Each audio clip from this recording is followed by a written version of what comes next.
As a Sephardic Jew, it sometimes seems as if the rest of the world sees the Sephardim as ghosts from another time, rather than as people who exist in the present. And of course, there's a good reason for this. We know much more about the Sephardic past than the Sephardic present. In preparing for these lectures, I read widely in the literature on the Sephardim and found that almost all of the scholarship is historical. There's an enormous literature on Sephardic Jews in the medieval past. Scholars of a utopian bent have explored the era of convivencia when Jews, Christians, and Muslims peacefully shared a culture and a territory in the Iberian Peninsula.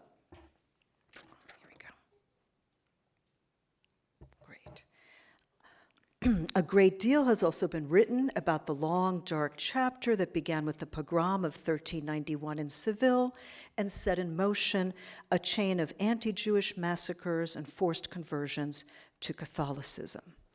I'm showing you two different Haggadahs, which are used in Passover from the medieval period. The Inquisition, as you all know, has long been a staple of historical research, as have the crypto-Jews who struggled to maintain their Jewish faith under horrific duress. A significant literature has developed lately focusing on the more recent past from the 15th to the early 20th century. This scholarship examines how Jews from Spain and Portugal developed their identity in the aftermath of dispersion. For the Sephardim, only truly became the Sephardim after they were expelled from Spain and found themselves recreating their lives in the diaspora, speaking Spanish from memory and writing the language down in Hebrew letters was a way for newly homeless people not to feel so homeless. Proudly refusing to view themselves as the expelled, they distinguished themselves religiously as well as culturally by calling themselves Jews from Spain and the various locales where they set down new roots. And here's a couple from Salonika in the late 19th century. Some dispersed to Constantinople, to Salonika, to Rhodes, to Marmara, to Bosnia, Sofia, Tangier, and various Islamic cities of the Ottoman Empire. Others reunited in Amsterdam, London, Bucharest, Livorno, and a range of cities in the Christian West.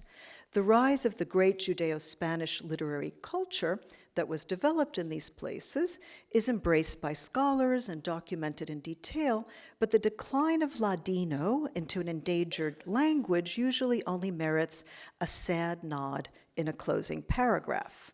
We have stunning translations of the medieval Spanish Jewish poets.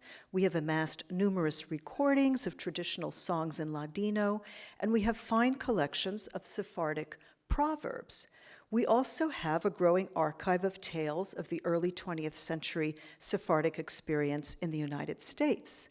And let's not overlook the numerous Sephardic cookbooks that have been published, urging us to remember how to prepare the borrecas and the yaprak and the tishbishti of our grandmothers and to explore the recipes of Spain's secret Jews. And just here, just a couple of the cookbooks that I happen to have in my home, and some of you may be familiar with these. So we have quite a few cookbooks, and this one is by a local member of the community, Sephardic Kitchen, and we should even know the recipes of Spain's secret Jews.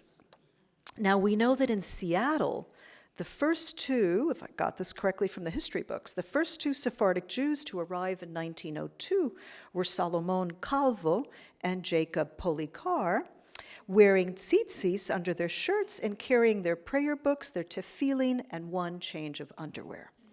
These young men, unable to speak English, were anxious to find other Jews. The story goes that they stood on a waterfront street calling out, Yehudi, Yehudi, Jew, Jew. Finally, a young man by the name of Jacob Kaplan, who worked at a nearby secondhand store, emerged and took took them to Rabbi Hirsch Gens, who brought them to an Orthodox shul where the Ashkenazi congregants wondered if these men who didn't speak Yiddish could possibly be Jews. Calvo and Policad read aloud from their prayer books, but their pronunciation of Hebrew was unfamiliar. It was finally deemed necessary to contact the Jewish community in New York to ask about these men. And the answer came back. They were Sephardim, descendants of Jews expelled from Spain in 1492. Rabbi Hirsch Gens found them a place to live and helped them get a job, and that was how the Seattle Jewish community began. History is the most essential, the most fundamental of human pursuits. If we do not know our past, we are doomed not only to repeat our errors, but to forget that our lives are merely threads in a tapestry that connects us to all who came before.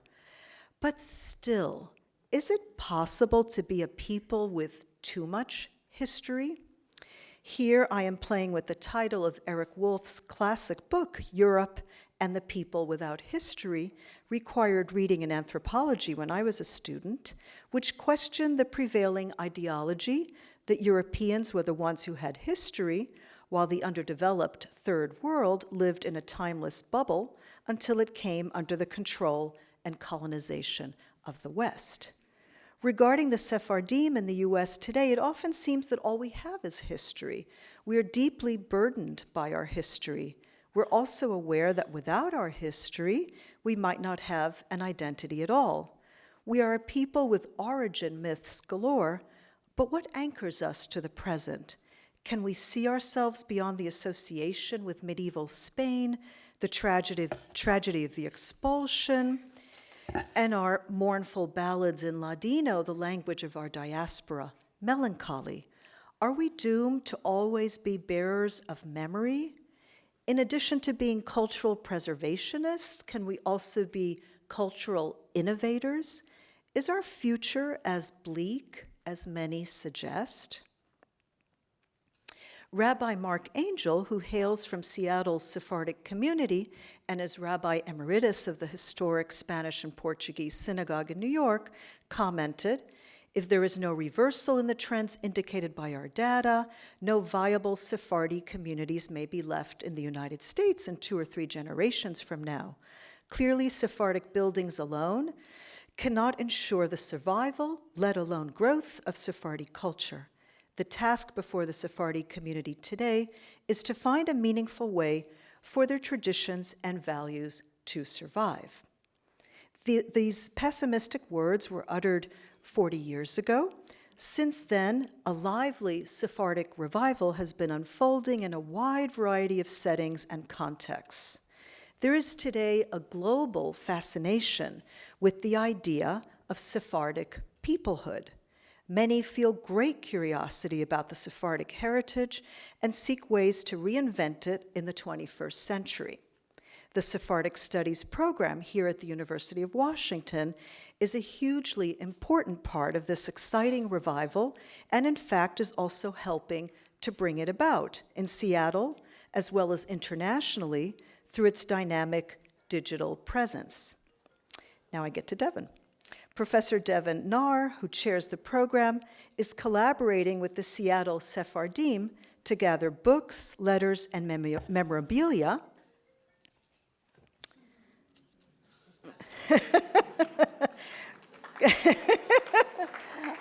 I love this picture. I took that picture when I was here in December, creating the archive of Seattle Sephardic treasures. You didn't realize you were being an ethnographic subject at the time. And Devin is opening a space for innovative dialogues that bridge academic and community settings. Devin's joy was palpable as he showed me some of these treasures, and it was a glorious moment for me when we read out loud in Ladino from one of the books, a primer for learning the language. And if you can read that, some of you could probably read that, Nuevo Silabario Español. You can see that. So it was a syllabary or a dictionary, a Ladino dictionary. Very exciting. Thanks to Devin's leadership, Ladino is now taught at the university, and he's mentoring a new generation of students to carry out research on Sephardic historical, literary, and cultural heritage. The bright star that shines over the Sephardic Studies program is a beacon of hope for the future. The Sephardic revival extends in other directions as well, literary, artistic, musical. It's wonderfully inspiring, for example, that Sarah Aroest, a young singer of Sephardic ancestry, is composing and singing new songs in Ladino that she describes as a funky blend of traditional Ladino songs with modern rock and jazz. While Ladino is no longer the vernacular language of the majority of Sephardic Jews, that doesn't mean it will fade into oblivion. Other creative uses will continue to be found for the language. Groups like the Ladineros here in Seattle, who practice speaking the language together on a weekly basis, along with the Ladino Comunidad. Yes, clap, clap, clap. Are keeping the flame of Ladino burning for future generations. And I was very lucky to be able to participate in one of the meetings when I was here in December. Those drawn to Ladino may not always be Jews, and that will open different kinds of doors to its survival.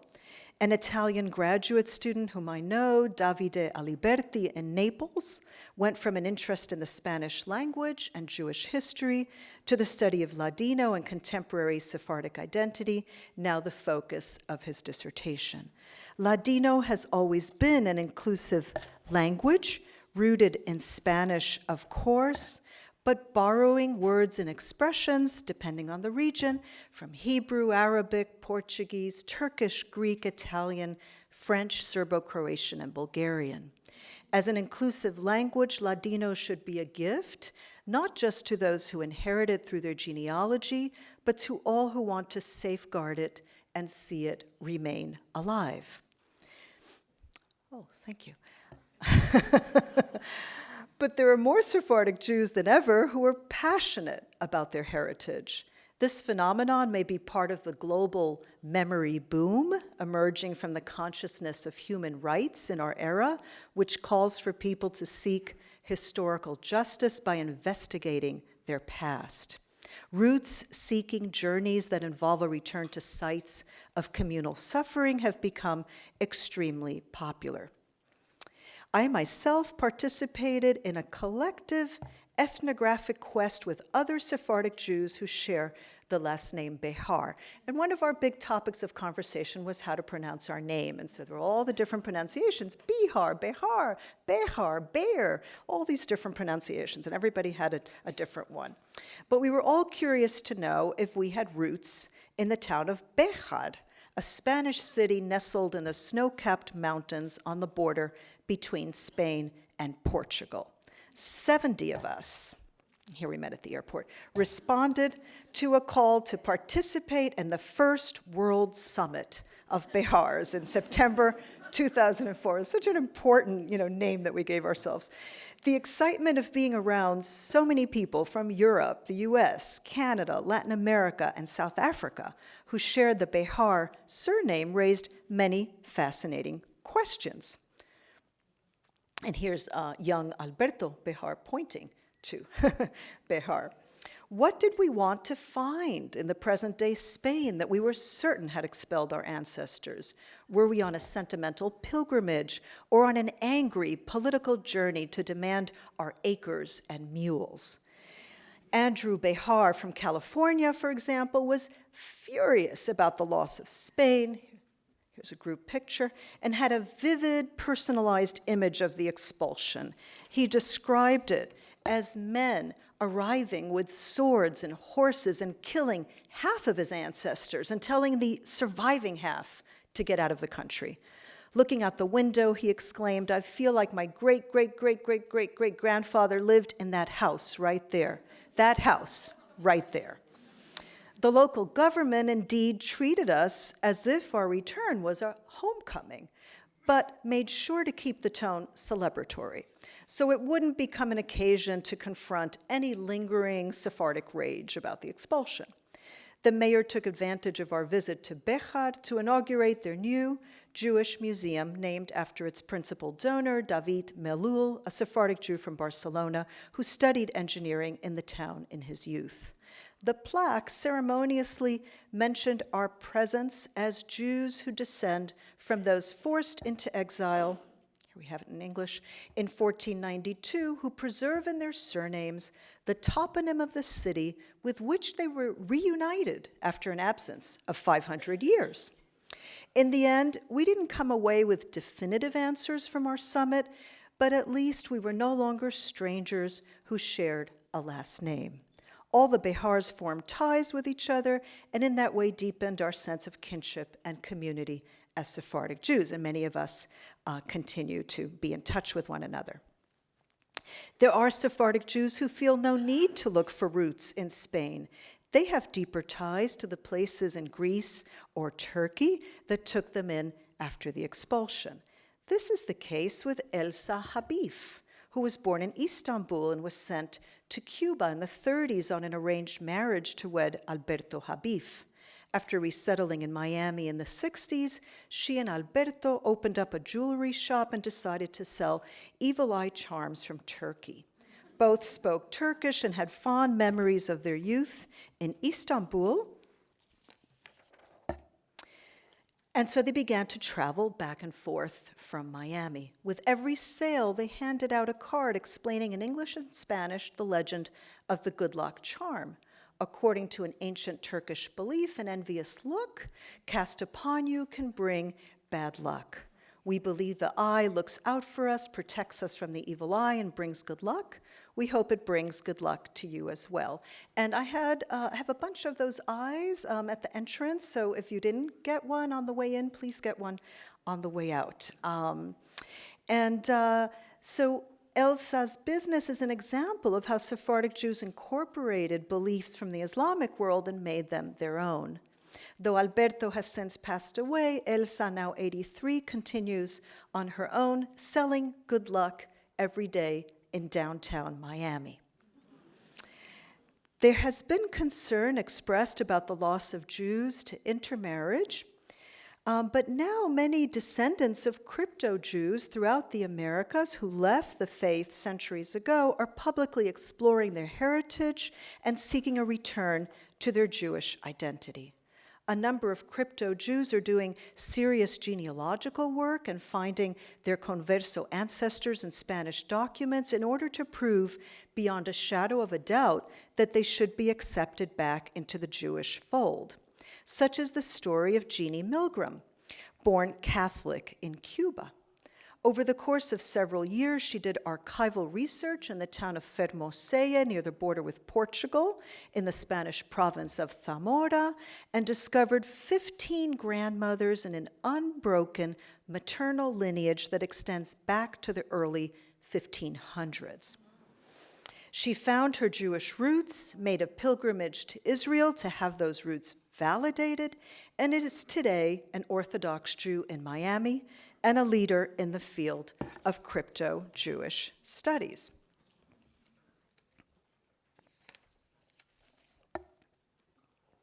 In contemporary Cuba, many who can claim more than one identity have chosen to identify as Sephardic Jews, and Devin mentioned my movie. So when I was exploring the Sephardic presence in Cuba for my documentary, Adio Kerida, which means goodbye, my love, I was fascinated to learn of two Afro-Cuban children, Miguelito, aged 11, and Danaida, aged 12, who felt a deep connection to their Sephardic roots. Here's Miguelito.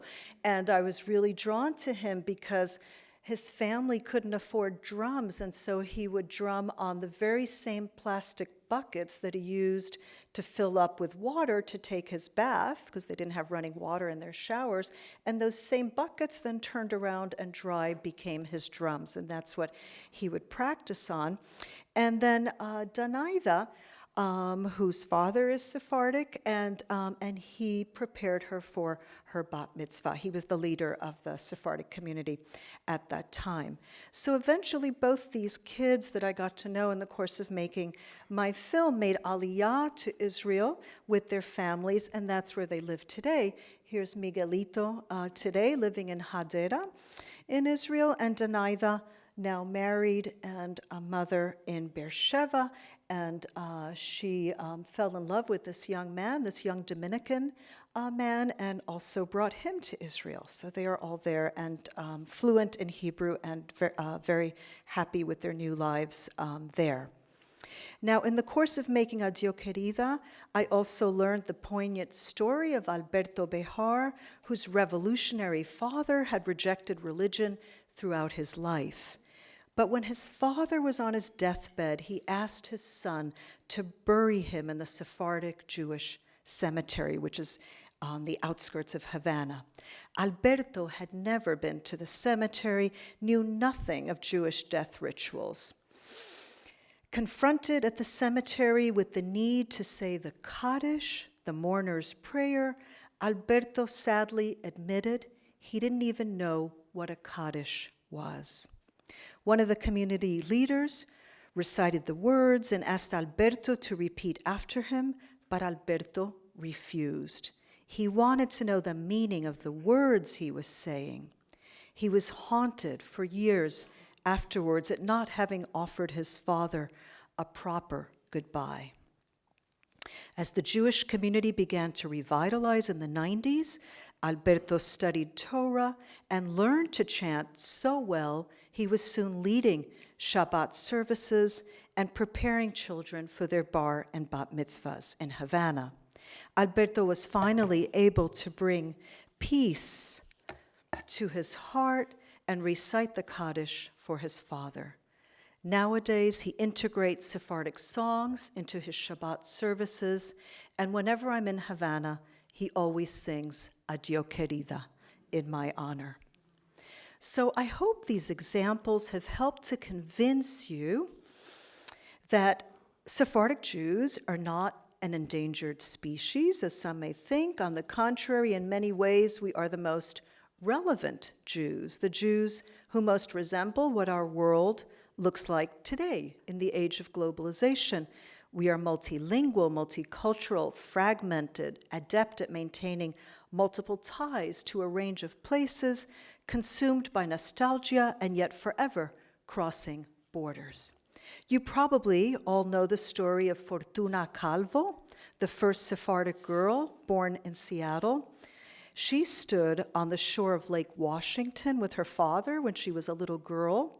He pointed to Mercer Island and said, "See across there? That's Marmara." Unlike the Ashkenazim, and don't mean to criticize anybody here, I'm half Ashkenazi myself.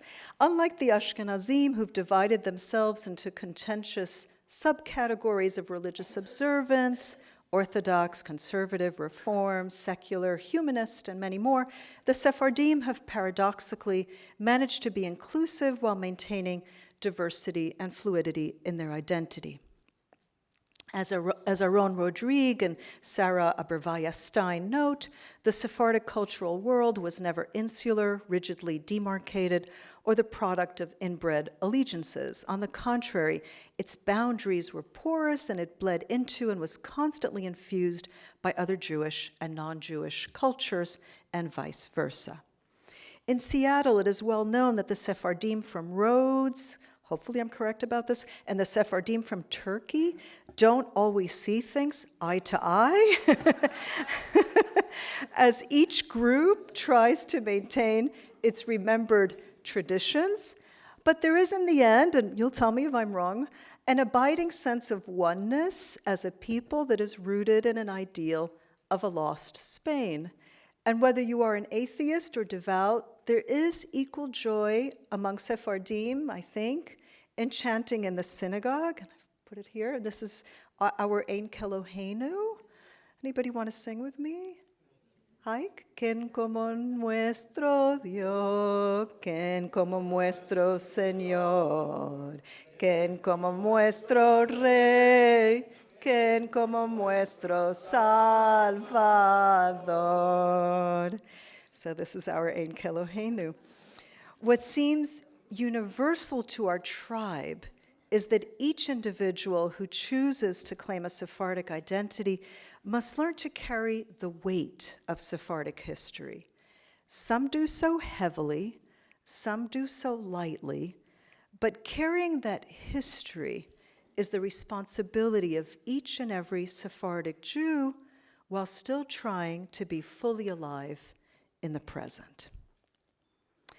The burden of Sephardic history lay heavily on the shoulders of Victor Perera. His full name was Victor Haim Perera, but when he became a writer, Victor chose to use just his first and last name, trying already then to free himself of some of the weight of his history. He was born in 1934 in Guatemala City and died in 2003 in Santa Cruz, California. If I had to choose one person who instilled the greatest pride in my Sephardic heritage, it would be Victor Perera. When I first read Victor's Rights, A Guatemalan Boyhood, published in 1986, his memoir about growing up Jewish in Guatemala, something immediately clicked. I shared with Victor the Sephardic and the Latin American background, as well as the immigration story of coming to New York as a child. He wrote in English, but wove in Spanish as well as Ladino. His mother's feisty commands in Ladino had been imprinted in his memory. Let's see if I can say this properly. Manga tu okra isto, scapa ya tus desmadres. And some people understand, oh good, which means, eat your okra, animal, enough of your foolishness. Okra is very popular among Sephardic Jews. I had never seen that precise combination of cultures and languages represented in modern literature, and it was very exciting. Victor's influence on modern Sephardic culture has been rightfully compared to that of Philip Roth or Bernard Malamud on 20th century Ashkenazi culture. I subsequently had the honor to meet Victor in person. He was tall and limber with a gentle gaze and a relaxed, hippie vibe. I viewed him as a kind of older brother, but he had in fact been born in the same year as my father, 1934. We met on a couple of occasions. He came to Michigan, invited to speak at a Sephardic synagogue. We spent hours talking about our shared heritage. Victor had been a student in the creative writing MFA program at Michigan, so there was a feeling of homecoming about his visit. He was an excellent swimmer, a man of the sea, and we made time to go to the Y in Ann Arbor so he could swim a few laps. But mostly our friendship was a long-distance one, kept up by talking on the phone late at night, I in Michigan and Victor in California. Victor urged me to become more active in claiming my Sephardic identity and heritage. He pointed me to bibliography and urged me to do research on Sephardic topics. And in fact, the reason I made Adio Kerida was because I had all this inspiration from Victor. But most of all, he wanted me to think of myself as a modern Sephardic intellectual. He thought I should be pondering the Sephardic legacy as he did from a philosophical perspective and ultimately from a spiritual perspective too. Victor also felt deeply connected to his Guatemalan roots, and his book, Unfinished Conquest, The Guatemalan Tragedy, where he wrote movingly about the Mayas and the devastation wrought upon this indigenous people by the country's army, which ended up massacring 85,000. The empathy he felt for the Mayas and their struggle for cultural survival was not unrelated to the tragic sensibility with which he regarded the Sefardim. In his subsequent book, The Cross and the Pear Tree, published in 1995, Victor returned to the study of his own heritage. But unlike his approach in Rights, which was a personal story, he attempted something more ambitious, to write about himself and his family while undertaking a deep historical analysis of Sephardic history and culture. The result was a mix of memoir and travelogue, as well as a genealogical quest to find the Pereras of all times and places, including in Spain, Portugal, Amsterdam, France, Israel, Egypt, and Guatemala. Victor began his writing career as a fact-checker for The New Yorker, and his work shows his respect for meticulous factual research about Sephardic Jews. At the same time, throughout his journey, there are moments when he makes leaps of faith. Then the Sephardic connection becomes something mystical, something he feels beyond explanation, but not any the less true because of that. Here's a quote. For example, he says, although I have not been able to trace my family name farther back than the 14th century, my visits to Toledo and the ghostly sense of familiarity I always experienced there have nourished my conviction that my direct ancestors were among the city's early inhabitants. And here is the Tránsito synagogue in Toledo.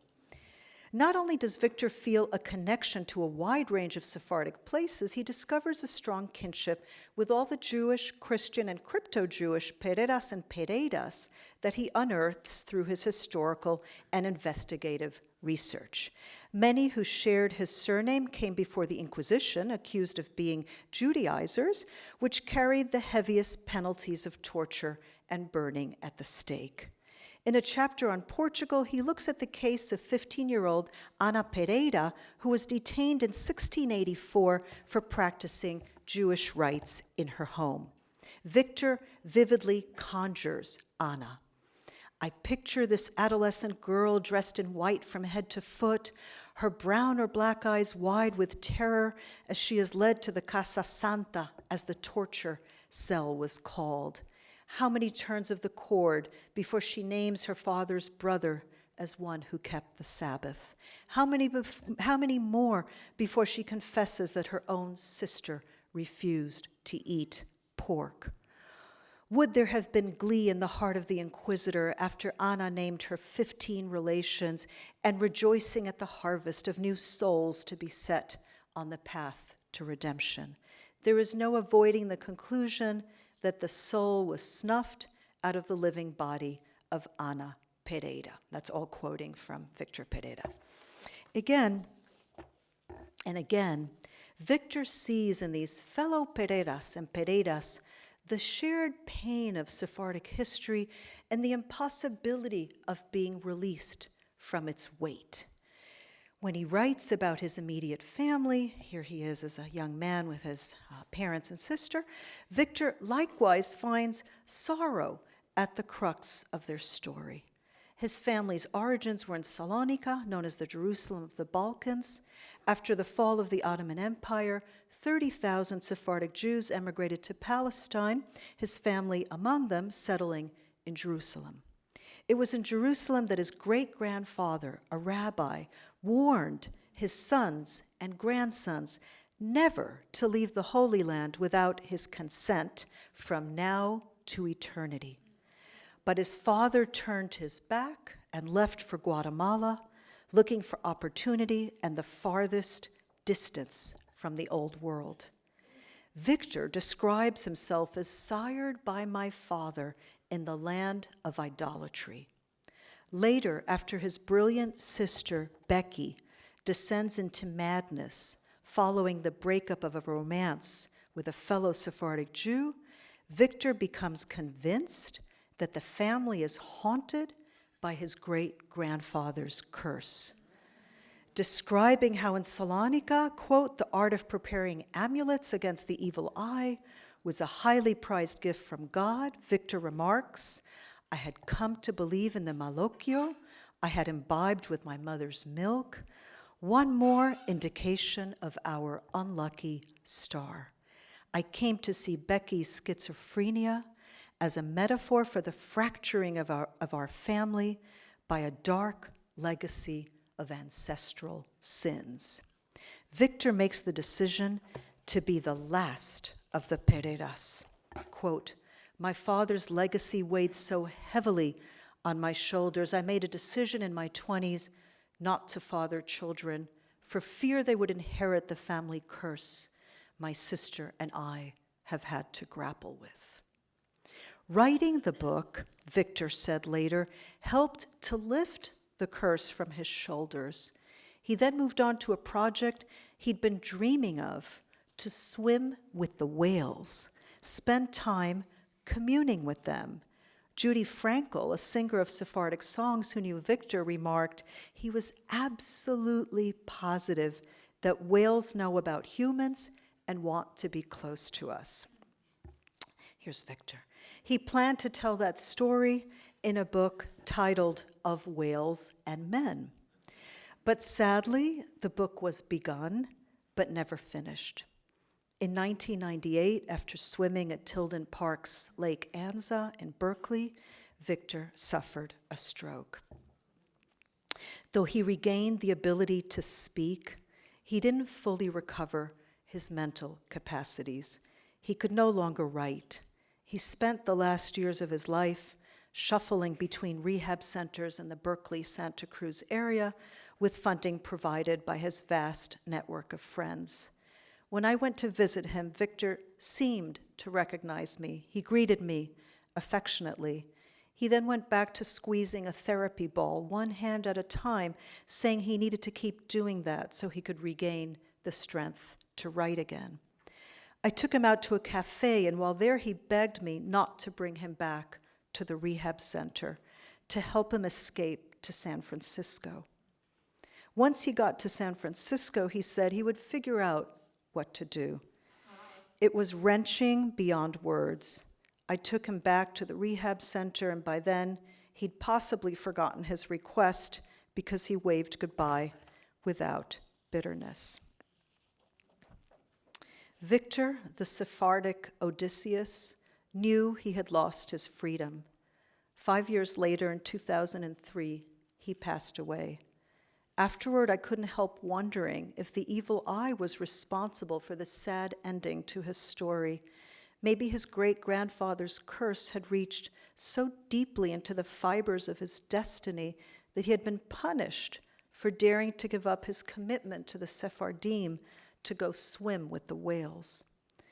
I'm not sure I've done justice to Victor's legacy with these words, so I'm going to try again now with a poem that I also wrote for him as I was writing this lecture. It's called The Last Perera.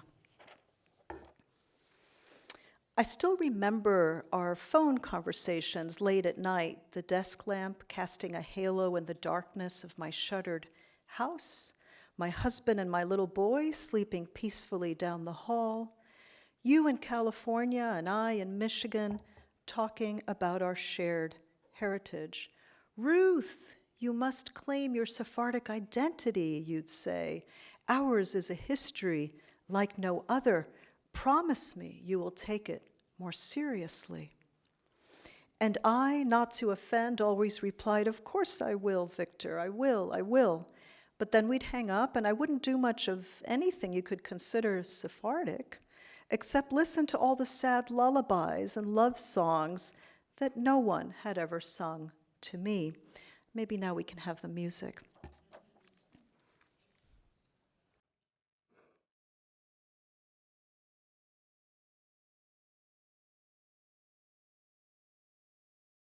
We can sing along. Una yo nací, a las dos me engrandecí. Tres tomé amante, a las cuatro me casé. Las tres tomé amante, a las cuatro me casé. Vida y corazón, alma, vida y corazón. Te quiero conocer. Dime que te quiero conocer.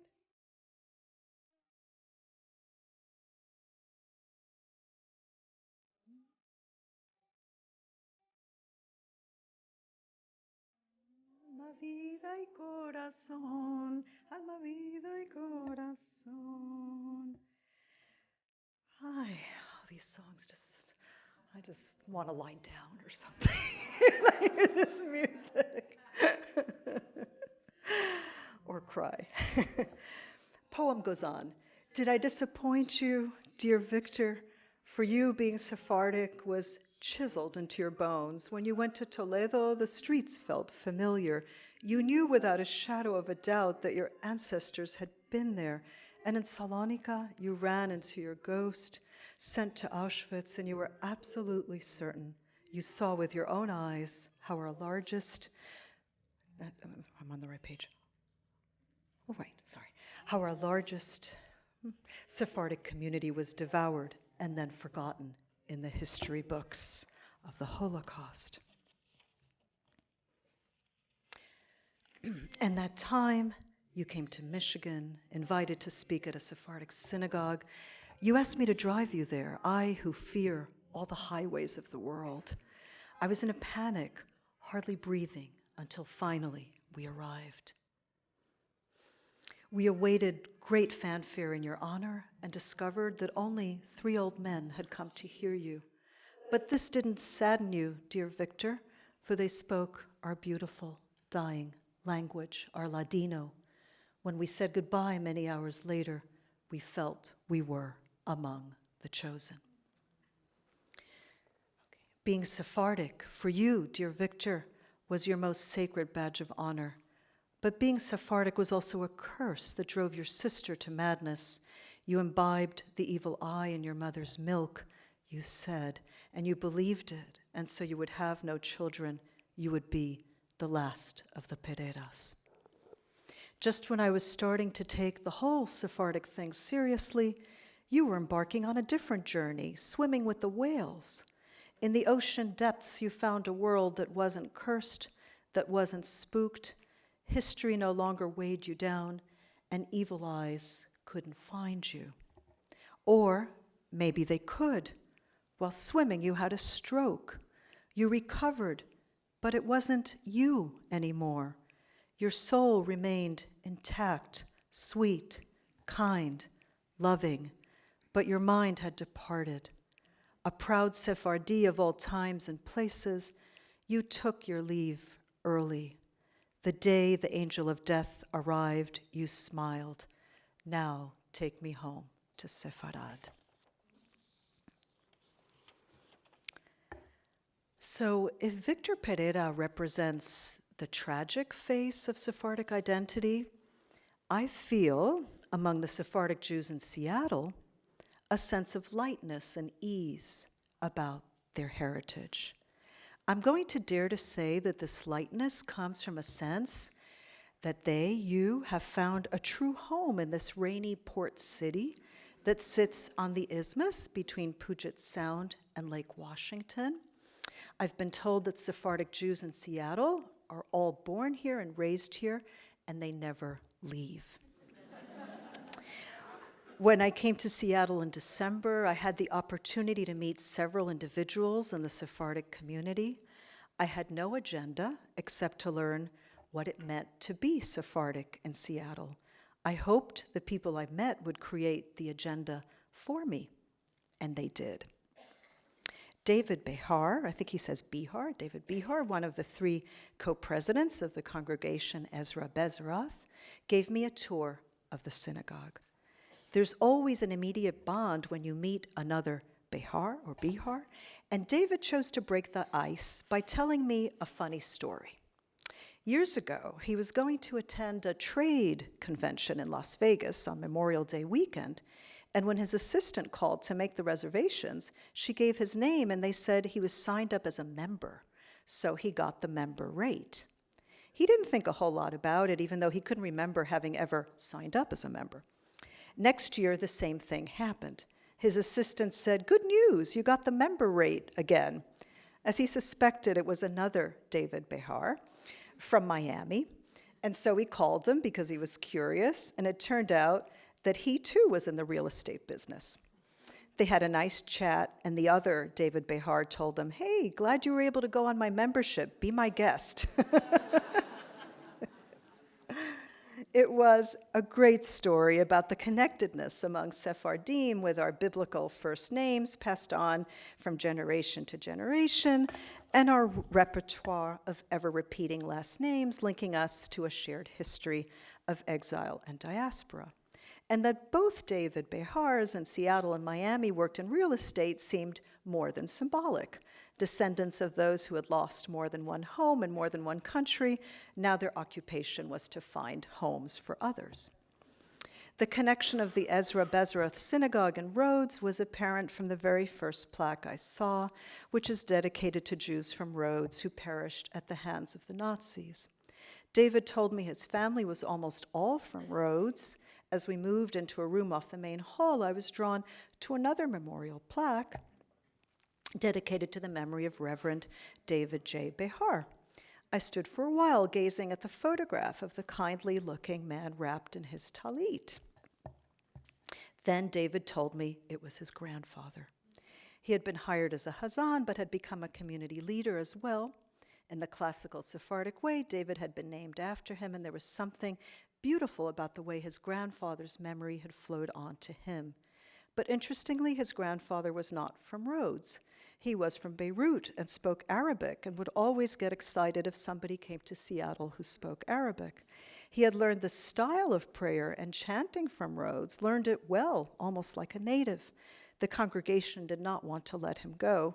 He was the guardian of the Rhodesli tradition, but wasn't from Rhodes himself. We entered a small chapel, and I saw it was dedicated to the memory of Dale David Behar. David said it was his cousin, a sad loss. He had died too young. My heart went out to this man I hadn't known. He was another Behar, like family. In the main sanctuary, seeing the new Siddur, the life's work of Ike Hazos, who is here, the Siddur waiting to be gathered up and used for prayer, and noticing at the top of the cover its proud title, The Seattle Sephardic Community, I felt I was not only in a house of prayer, but a house of memory. The symbol of the key, which I noticed in a few places in the synagogue, tied everything together, the lost homes and the new home found in Seattle. David then took me to meet his father, Elazar Behar.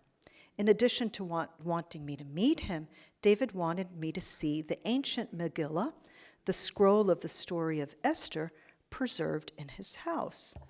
The tradition, according to my father, is that this isn't only from Spain, but it was also written by a Behar. My dad will tell you it precedes by a good measure the actual Inquisition from Spain. He encased it, it's way at the top there, it's a little hard to see. He encased it when it started to deteriorate. We were actually using it for the Purim holiday. David and I entered the living room where the Megillah is kept. It is parchment and open all the way across, so it takes up an entire wall. I couldn't see it that well under the glass, but admired how well cared for it was. Then Elazar Behar walked in with a sprightly step, and you could tell right away he's a joyful man.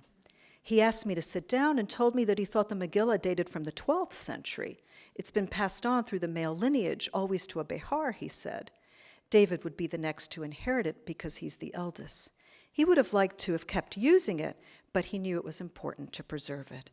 Then he pointed to a silver ornament behind him on the shelf. You see the kuchariya? Every Jewish home had a kuchariya in Rhodes. I'd never seen one before. Elazar brought it down from the shelf.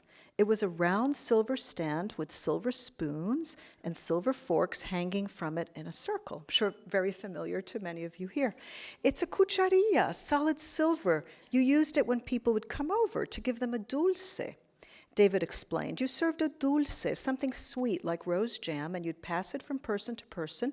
You'd take a spoonful of the dulce and put the spoon in the water glass and pass it on. Elazar said, it was a dulsario, to dulzar la vida, to give you something sweet. Then father and son reminisced about the days at Pike Market, the fruit stands and fish stands that were all run by Sephardic Jews. David said, when I was a kid, it felt like it was all Sephardic. I felt like we owned the place. After work, a group of Sephardic guys would go upstairs to the office, put out drinks, salmon tips. It was the best. Elazar happily added, I was there every Thursday. I could feel different layers of history colliding at Elazar's house, the Megillah on the wall that had somehow survived the expulsion from Spain, the cucharilla from Rhodes that had sweetened so many parties long ago, and the memory of salmon tips at Pike Place Market shared by Sephardic men who were building a new community in Seattle. Afterwards, David took me to the home of Victor Al-Hadef so I could see the trispe, another Behar family heirloom. Victor took me to the room where the heirloom hung and took it down from the wall so I could have a good look. It's unclear how far it goes. It's unclear how far it goes, but the family Behar moved from Toledo to Turkey, and then it stayed in the family one generation to another. It's been in the family a long time. He showed me the inscription, which said, "This trispe being in the family so long, we hate to see it out of our eyes. We are sentimental towards it."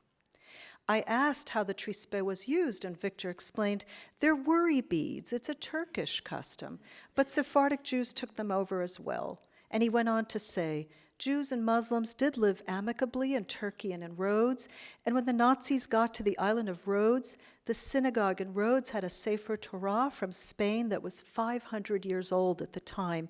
They gave it to the imam, and he put it underneath the carpet in their sanctuary. When the Nazis came, they said, "Do you have any Jewish artifacts?" "No, nothing."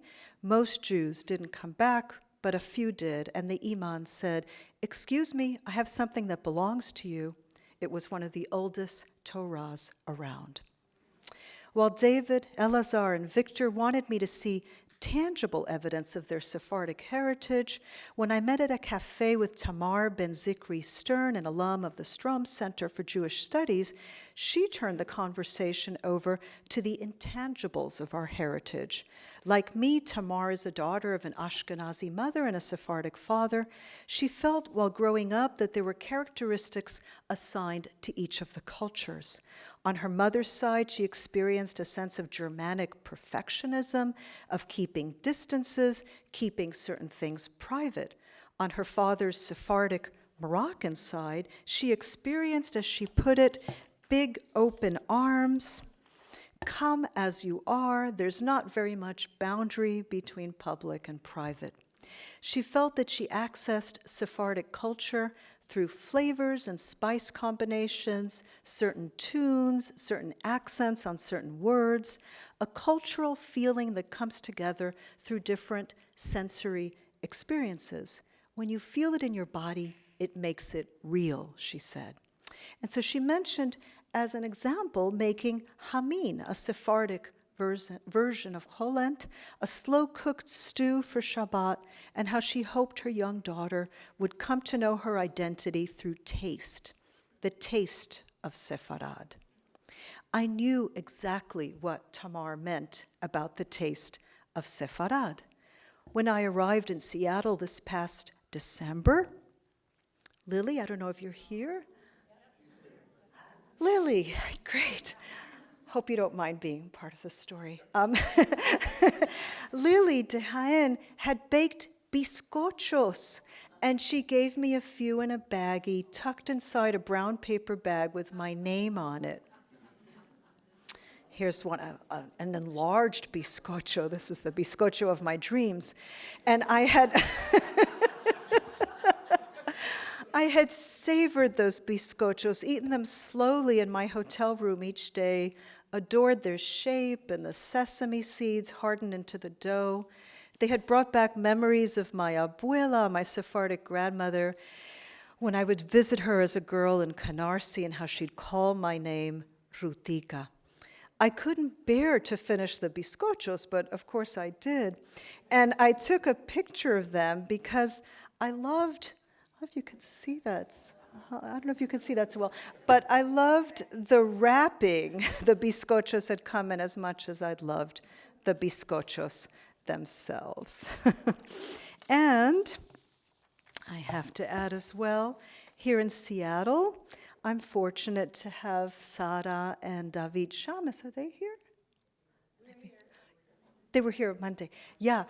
So they're very old friends of my parents from Cuba, and Sarah is Sephardic like my father, and when I went to visit them, she served me black beans and rice and fried plantains, bringing me back to my Cuban Jewish childhood, reminding me of the many layers that make up our sensory memories as Sephardim. Now, my last day in Seattle, I thought I should visit the two Sephardic cemeteries, the old and the new, which I'd heard about. In Cuba, visiting the Sephardic cemetery outside of Havana had been a moving experience for me. I'd been overwhelmed by the number of Behar tombstones, moved to tears by the thought of these Jews who had a shared history with me, resting peacefully in the earth of Cuba. And as you'll see, a lot of the tombs are not in very good shape. I wondered if a visit to the graves of Seattle Sephardim would have a similar effect on me. The call went out to the Seattle Sephardic community of my interest in going to the cemeteries, and John Calvo, John, I think there you are.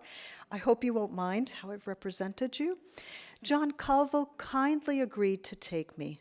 He appeared at my hotel in the morning with his adorable poodle, Raki, named after the anise-flavored Turkish drink. And I want to add that I think we should always go to cemeteries accompanied by an adorable poodle, like Raki. So Raki took an immediate liking to me, and he jumped on my lap, and John said, "I think you remind him of my last girlfriend." We stopped at the old cemetery first, getting a little lost, passing through a section of Japanese graves.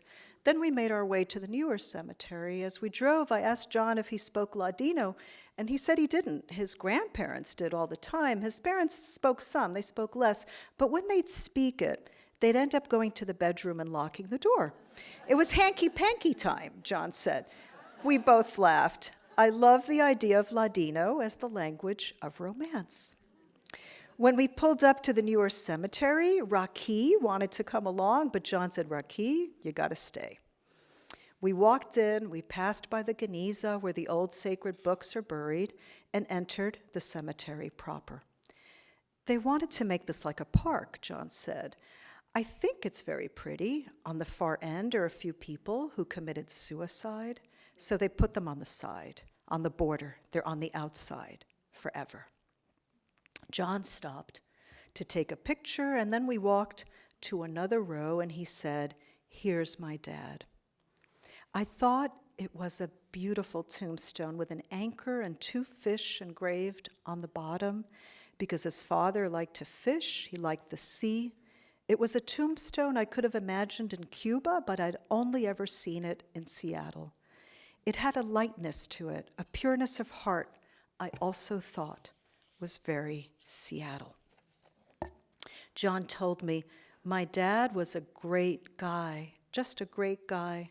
My mom asked me what to put down there, and that's what I thought of, kisses sweeter than wine. I was drawn to the shared grave of Sadie and Maurice, Haim, and I know their daughter is here. Their photographs looking out to eternity. And I found my way to Dale David Behar's tombstone, feeling as if I'd known him. I'd just been at the chapel in his honor at Ezra Bezeroth. John said, "Can I get a picture of you right there next to Dale's tombstone, just to have a better understanding of what you're doing?" And I said to him, "I'm not sure what I'm doing myself." But the truth was that by that time, I did know what I was doing. As I looked out at the field of Sephardic names, I felt a piece of Spain had come to rest here in the soft, wet earth of Seattle. It was drizzling. It was Seattle, after all. I wanted to cry, but I held in my tears. I let the sky cry for me instead. The expulsion felt more real than it ever had. I saw so many descendants of the expelled. They had to be that. Name after name after name that remembered Spain. Calderón, Soriano, De León, Muscatel, Al-Hadef, Benveniste, Calvo, Behar. And I thought, maybe the legend was true after all. The Sephardim must have taken the keys to their houses with them when they left Spain. Perhaps they intended to return, but perhaps too, they wanted the keys to unlock doors to other homes elsewhere in the world, other homes they didn't yet know, other homes where, like in Seattle, kisses are sweeter than wine. And I'd like to end, if you'll indulge me, by reading a poem called Prayer that I wrote many years ago, and I hope it'll be a fitting end to these lectures. And if it's okay with you, if you don't think it's too much, I will read it in 3 languages, in English, Spanish, and Ladino. Prayer. This happens to me often, too often. I am on my way home, driving down familiar streets, only a few blocks to go, and out of nowhere, a merciless hand comes and grips my heart and wrings it dry. I tremble. Fog clouds my eyes. I am no longer sure if I am awake or dreaming. If I die, who will find me? All I can do is pray. Let me return home. I am almost there. Please? I don't know why this happens. What I know is that so far my prayers have been answered. Hardly breathing, I reach my house, and when I open the door, I hear many keys clanging, the keys my ancestors stubbornly took with them to their exile. En español. Rezo. Esto me pasa con frecuencia, con demasiada frecuencia. Voy camino a casa, manejando por calles conocidas. Faltan solamente unas pocas cuadras y de no sé dónde viene una mano despiadada y agarra mi corazón y lo exprime hasta dejarlo seco. Tiemblo, una neblina tapa mis ojos. No puedo saber ya si estoy despierta o soñando. Si me muero, ¿quién me encontrará? Lo único que puedo hacer es rezar. Déjame volver a casa. Ya casi llego. Por favor. No sé por qué me pasa esto. Solo sé que por ahora mi rezo ha sido contestado. Dejando casi de respirar, llego a mi casa. Al abrir la puerta, oigo el ruido de tantas llaves, las llaves que mis antepasados neciamente llevaron con ellos a su exilio. And I tried creating the Ladino version of my poem, but realized I didn't know enough to do it well, and asked Rachel Bortnick, who is the leader of the Ladino Comunidad website, community, online community, to translate, and she translated for me. Here it is, oración, and probably there's some people here that could read this much better than me, so please, I'll try my best. Oración. Esto me acontece a corrupto, muy a corrupto. Me estoy indo a casa, índome por calles conocidas. Me manca solamente unos cuantos pasos y insúpito, no sé de dónde viene una mano sin piedad. Aferra mi corazón y lo exprime hasta dejarlo seco. Tremblo, una bruma tapa mis ojos. No puedo saber si estoy despierta o soñando. Si me muero, ¿quién me va a topar? Lo solo que puedo hacer es oracionar. Déjame a voltar a casa, ya estoy casi ahí. Te rogo. No sé por qué me acontece esto. Solo sé que por ahora mi oración fue aceptada. Casi sin reflo, arribo a mi casa. Cuando abro la puerta, oigo el ruido de muchas llaves, las llaves que llevaron mis antepasados a su exilo con capricho. Thank you. Nice to see you again, Ruth. Thank you for sharing the story about my parents in the bedroom. And actually, I have to say this, the dog wasn't a poodle, it was a Havanese. Oh, I'm so sorry. No, Raki. I didn't fact check as That's well as I right. should have. Raki, the Havanese originally came from Spain and were brought to Cuba. So anyway, my question to you is, and it's maybe a little out of character with what I'm doing as a Sephardic Jew, but I'm thinking about going in September to Spain to do the Camino Santiago Compostela.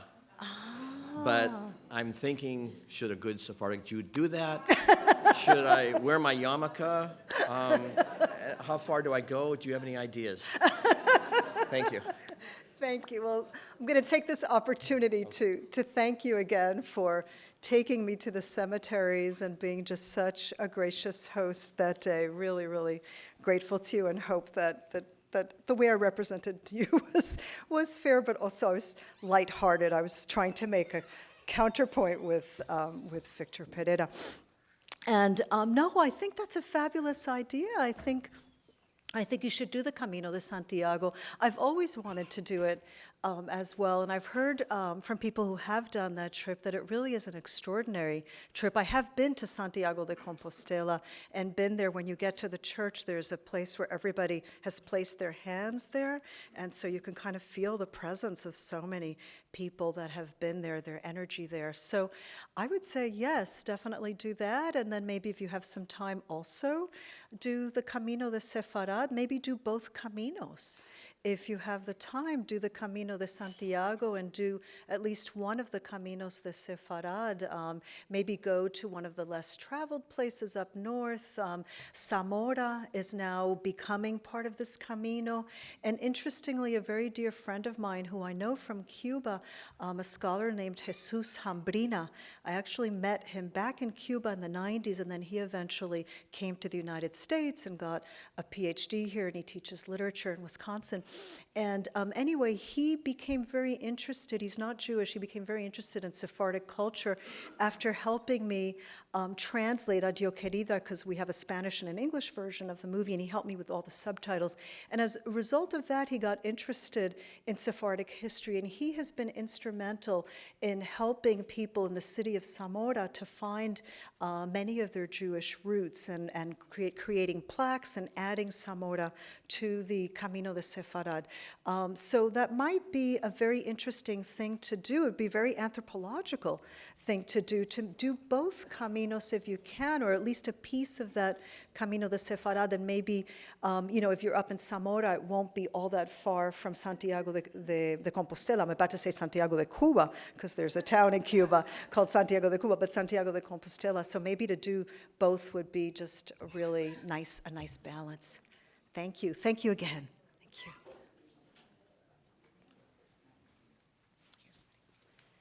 Hello. I was wondering, so I've talked to you a little bit about this already, but I know that you have experience in a few different Sephardic communities. You mentioned Buenos Aires, you talked about Spain, Cuba. So I'm wondering, the other day you said something that makes Seattle's Sephardic community so special is that it's really multi-generational. And I was wondering what your thoughts are, what your impressions are of the Ladino speech community here, and possibly how that relates to other ones that you're familiar with. That's a great question, and I don't know all that much to be able to give you a really in-depth answer. I know what the Ladineros are doing, and I think you wrote an entire thesis about this topic, right? So obviously you know much more than I do, but I really enjoyed seeing what the Ladineros were doing. That was just so exciting. And I don't know more about what's going on in Seattle with Ladino, but I've definitely heard phrases from various people, and so I can tell that it's been very much incorporated into people's identity here as Sephardic Jews. And I can add that in Cuba, it's not very frequently used anymore, and I think talked about this with a number of people, that what has happened in places where Spanish is spoken is that the Ladino becomes Hispanicized and people gradually fall away from Ladino. And I saw that definitely in Buenos Aires, and it happened in Cuba. There's a moment in my movie Adio Kerida where a man named Ruth Behar, who was an old friend of my father's, we're not actually related, but we have the shared Behar last name, and he tells a story of his grandmother arriving in Cuba and going out, and doing her grocery shopping and always kind of using Ladino. And Roberto, as her grandchild, remembering, how he would be correcting his grandmother, because she would say, dame una oca de arroz. And he would say, no, abuela, no es una oca, es una libra. And she would say, no, ellos me entienden. So he remembers that. And so it was definitely, a language that was used in that early generation arriving in Cuba, and I'm sure in Argentina as well. But then it starts to fall away with the influence of Spanish. Now, when I go to Israel, one of the most fun things that I do when I'm there is to visit my father's Sephardic cousins, because my paternal grandmother, my abuela, she migrated to Cuba all by herself, and her parents and her sisters and brother all stayed behind in Turkey. And they didn't migrate until the 60s to Israel, to an area near Tel Aviv. And so those cousins, who are now largely in their 60s and 70s, they never went to Cuba. They went straight from Turkey to Israel. So they speak just Ladino. And it's just so exciting to me when I'm there, because they will speak Ladino, I will speak Spanish, and we totally understand each other. And that's really the context in which I've most clearly heard Ladino as a living language. It has been in Israel with those cousins, because I spend a lot of time with them and I stay with them, and it's really amazing. But the same thing has happened in a different way there, where the children and the grandchildren speak Hebrew and English, but they're not speaking Ladino. So it's also being lost in Israel, even though you can find many, many speakers there too. And just to add one more example, when I was in Turkey only once, I'd like to go back another time, I was there in 1992, and David will remember this, David, my husband, that we were literally walking down the street near the Neve Shalom synagogue, and I heard people talking Ladino, and I literally ran up to them and stopped them in the street and said, "Están hablando Ladino?" And they said, "Sí, ¿y qué?" It was like, yeah, so what? But I was just so thrilled. So those have been the contexts in which I've, heard it as a living language. But I think, we're mostly seeing Ladino fall away to English, Hebrew, and Spanish, except in all these, as I mentioned, in all of these new and exciting contexts where it's being revitalized with new purposes, but I think still, very lively and very valid. I had a question about the nature of the various communities. And I was thinking during your talk about loss and exile. And in the Seattle community, so many of the original settlers were those seeking economic opportunity during a time when, some of them were fleeing conscription in the Turkish military, but it's from what I recall hearing just from anecdotal stories from the old people, it was more men in their early 20s that sort of led the way, and with great optimism and energy. And I'm wondering, in the other communities that you've studied, in Cuba, I'm thinking of exile, where the community was forced to leave Cuba under duress. If you could speak to that. Yeah, that's. Thank you, Rena. Rena, I also want to thank you. You've been incredibly helpful to me in my work here too. I'm very grateful. So those are very different experiences, but they share a lot in common, because many of the men who migrated to Cuba in the teens and 20s were also escaping the military conscription in Turkey and wanted better opportunities. So there's definitely a connection between the two communities, but as you said, the Cuban Turkish community felt forced to leave by the changes that took place after the revolution, and particularly the nationalization of property that made it impossible for them to be private entrepreneurs, which is what most of the community had been, actually both Sephardic and Ashkenazi. So there are actually many points of conjuncture, and I think if history had been different in Cuba, I think the Sephardic Jews would still be there the way they still are in Seattle. And I think actually the closest parallel is the Sephardic community in Miami. I've been thinking about it as I've been thinking about this lecture, that there are actually many connections with the two communities. And once the Sephardic Jews from Cuba arrived in Miami, they really have felt at home there, and you see multi-generational families there too. So I think there's an interesting set of connections, and they feel very proud and very, very sure of their identity, the way Sephardic Jews do here in Seattle as well. Hello. Hi, Daphne. Thank you so much for a really astonishingly beautiful talk, both Monday and today, and how beautifully complementary too. And thanks for the poetry in 3 languages. My question has to do with this theme of bridging that has been brought up at the beginning of the lecture and in the introduction. There's this sense that potentially Sefardim could be this bridge.